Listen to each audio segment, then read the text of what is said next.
Hi everyone! Today I'm back with a new video. It's been a while, but I felt inspired again and I wanted to share with you how I build my habits and how you can do too.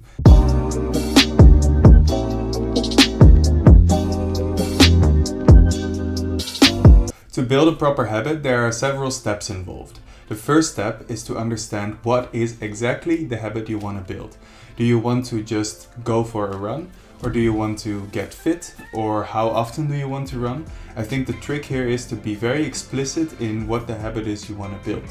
Going for a run is too vague and it's easy to skip it or to not do it anymore after a while. So it's important to define exactly what it is. For instance, going for a run twice a week for 5 kilometers. This is very specific, this is very measurable, so you can also hold yourself accountable afterwards. Step 2 is to find your why. Why do you want to go for a run? Do you want to get fit? Do you want to look good? Whatever the reason is, it's important to understand why, because this will help you stay motivated after the first few times, and it will help you to keep on track and to remind yourself again, why do you want to build that habit? Step 3 is to define where and when you want to build that habit. Do you want to do it after work? Do you want to do it before work? Which days of the week will you do it? Maybe in the weekend, in between, in a break. It doesn't matter as long as you're very specific about when you want to do it and make time for this habit. So schedule 1 hour to go for that run or 1 hour to learn that new skill every day. Treat it like an appointment in your schedule. Also, be very honest with yourself here. If you're not a morning person like me, then don't tell yourself that you're gonna go for a run at 7 a.m. It's just not gonna happen. You can try it out for sure, but if you notice that after 1 or 2 times you're not doing it anymore because you're just not a morning person or you're just too tired or whatever, be kind to yourself and do it in the afternoon to go for that run or in the weekends. But don't be too hard on yourself if you notice that it's just not working out. Try a different way to achieve the same goal. You don't have to do it in the morning.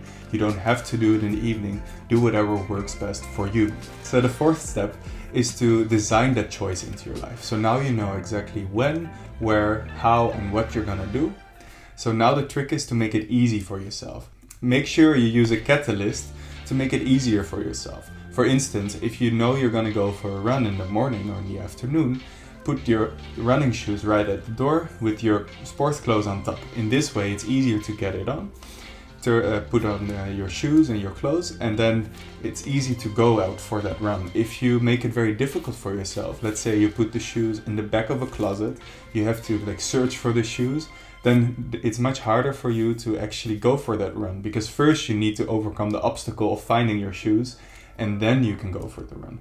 So if you use the shoes and the clothes, for instance, as a catalyst to help yourself get going for that run, that's a really good choice to do that. So think of ways for whatever habit you want to build to make it easy for yourself to start with that habit. Step 5 is to commit yourself to that new habit.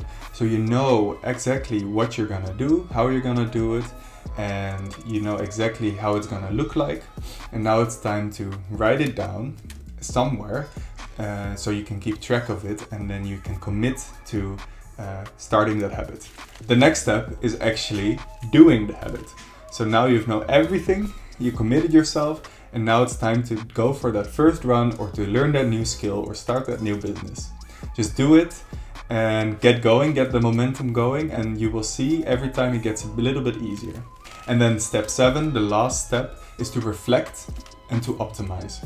So you started doing the habit, and now it's time to see after a week or 2, are you still keeping track? Are you still doing it? And what makes it more difficult to start going for that run or to learn that new skill? Maybe you should shift something so you optimize the moment and the way of doing this habit.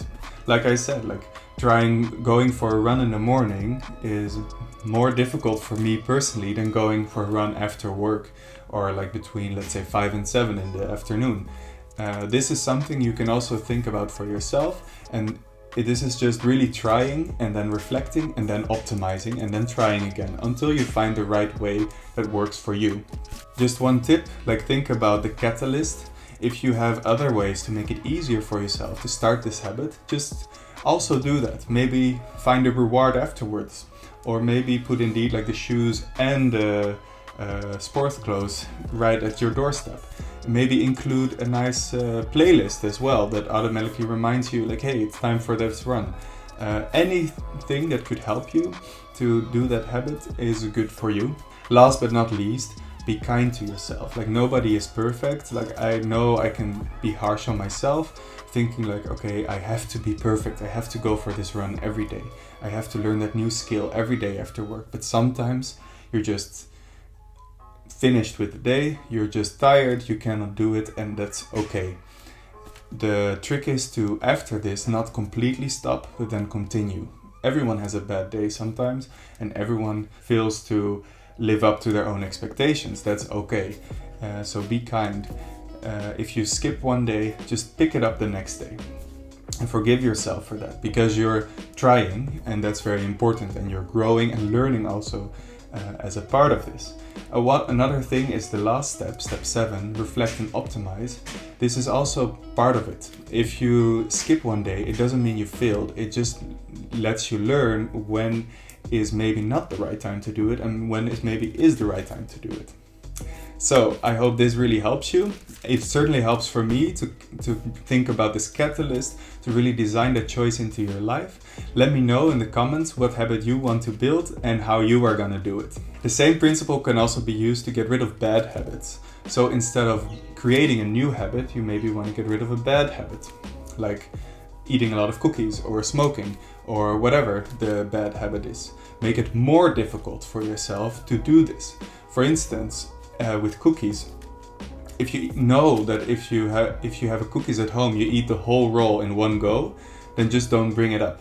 Don't bring it into your house. Then it's much harder to get the cookies, because then you actually need to go outside to the supermarket to get the cookies and then come back. You will already notice it's less frequent how often you're gonna eat those cookies.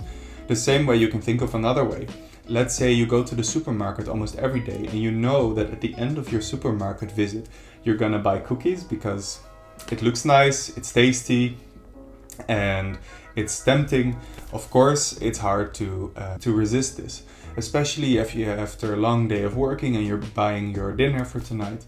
Try instead to reduce the times you go to the supermarket, and when you go to the supermarket, maybe you can at least, then yeah, you can buy cookies. But then it's reduced to, let's say, once per week instead of a few times per week. And yeah, so to use this catalyst mentality to actually make it more difficult to get rid of bad habits. So good luck with creating a new habit or get rid of bad habits. Let me know what you think about this video. Do you like the steps? How do you do it? How do you build new habits? And yeah, please like this video and subscribe for more videos about mindset, minimalism, and finance. See you next time at Build and Thrive.